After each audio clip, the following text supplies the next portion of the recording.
လွင်မြင်ဒေသတွေမချမ်းမဏိပူရမြစ်နဲ့ချင်းတွင်းမြစ်ဝအနှံ့နေထိုင်ကြတဲ့တို့ချင်းမိသားစုတွေအမှန်တရားနဲ့လွတ်လပ်မှုကိုမျက်နှိုးတာတွေသစ္စာနဲ့တတိရှိတာတွေတမိတဲ့ဘွားချင်းမျိုးသားတွေဖြစ်ကြောင်းကိုထင်ရှားစေပေါ်လွင်စေခဲ့ပြီ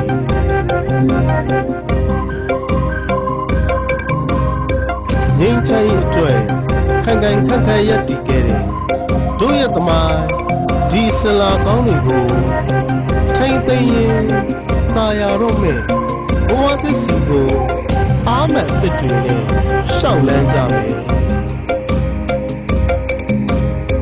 တို့ရဲ့နှလုံးသားဟာဝိရီကံငယ်နဲ့တူပေမဲ့ဖြတ်တန်းခဲ့ရတဲ့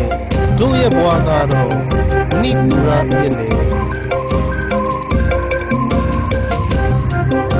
အနောက်ယူမကိုမဏိပူရမြင့်ဖြတ်တန်းတိုင်းရိုက်ခတ်တဲ့လှိုင်းကူးတန်များဟာမမြင်ရသေးတဲ့တာယာတော့မဲ့ဘဝသစ်စီကိုကြားရောက်စေမြင်ရောက်စေခဲ့ဒါဟာကျွန်တော်တို့တောင်စလက်မြေရဲ့ရင်ခုန်ပန်း